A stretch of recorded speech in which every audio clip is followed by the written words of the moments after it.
Hey everyone, it's Victoria, and I'm going to share a coconut with you. Of course, you're not eating it or drinking it. Heaven. Anyway, I recently made a video that may have offended people because there were pictures of dead animals and people starving in Africa.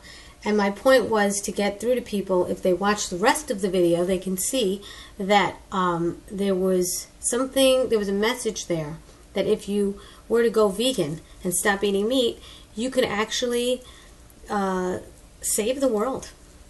That sounds really fruity and crazy, but it's true. If you stop eating meat, animals will stop being killed, and in the process, you will be the cattle won't be fed anymore. All these grains and things they're not even supposed to be eating, and then there'll be enough grains or water that irrigates the land for the cattle and for the grains in itself, and we can give it to the starving children or people in Africa.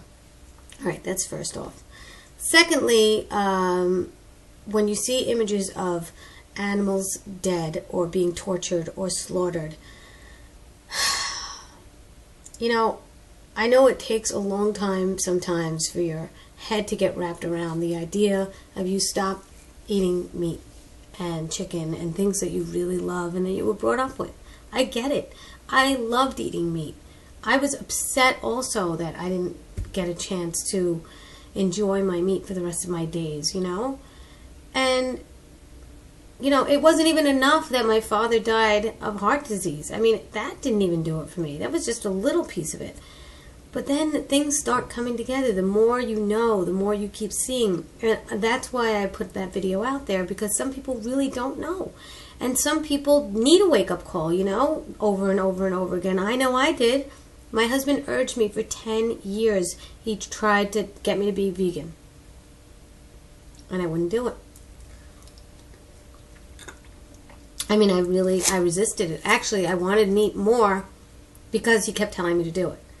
And there's a way to tell a spouse or a loved one, not to do something. And I guess really just be the example.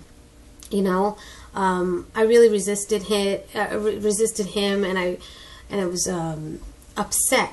And I think now that I look back, I was upset with myself, because myself is the one that couldn't do it and didn't want to do it and resisted myself.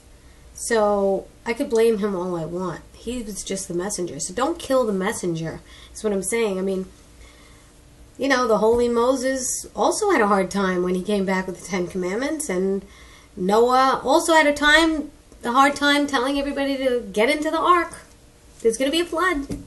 I mean, there's going to be hard times. You can't convince people to stop doing what they're doing that they love. I get it. I was one of them. But, and there's a big but, if you keep chipping away at something a little bit each time, and you keep doing things the way you're doing them, and you keep being the example, and you also speak up. Let me tell you something. If somebody came home with a big animal in your house and they put it down and they said, the butcher forgot to skin it, so you have to skin it. I mean, would that gross you out? If you think yes, and if you said yes to yourself, then that means you're just getting connected a little bit. We all have the ability to connect. We just have to find the way and the reason and why, and it does come together. I mean, it came together for me. I was actually filming my husband making a video about steak versus an apple, and he had the apple in his hand, and we were in Canada, and I mean, of course I knew all the information already, but I was still a little resistant. And that day that he made that video, as I'm filming him, it struck me. I said, oh my God. He said, I don't know who you're kidding. If you don't think you're murdering the animal yourself, I don't know who you're kidding. But you are a part of it. And it was like struck me. I've heard it before, but that day it struck me. I don't know what it was, but that day I felt it. And then when I went to my mom's house, I love her food. All my life I loved her food. And Michael wasn't there, and I thought, hey, I could eat meat. And now he's probably watching this video. Anyway, I said I could have meat, and I even gave my children some, and I thought it was okay.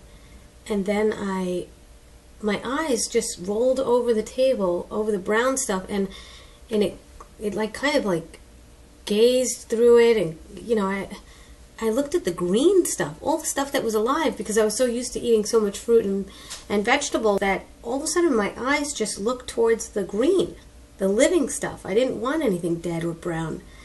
I had a piece of it. I literally spit it out of my mouth and said, I'm not doing this anymore. That's it. And that was it. You know, so if it took me 10 years and 4 years of being raw, I mean 4 years to become raw, you know, over and over and over, it's trial and error. Just keep at it. Just keep trying. Keep watching the videos. Keep going to the forums. I mean, I can't stress that enough. Keep doing it, and something will happen, and you know this is good for you. This is why you keep coming back. This is why you're watching my video right now. This is why you know in your heart that this is it. You know, it sucks, but eventually it gets really good. I'm not kidding. I'm not lying to you. I was angry. I was resistant. And now I am so much happier. I can't stop making videos. Do I make videos telling everybody to eat meat? Do you really hear anybody claiming to have the best day ever after eating steak and eggs and bacon? No, they're lethargic. They're pissed off also. So what's the happy? This is the happy. Okay? And I just want you to all understand that and get through the day and just know what you can have and don't stop thinking about what you can have. And it does get better. I mean, God, better than any Diet Coke you're ever going to have at the pizza place.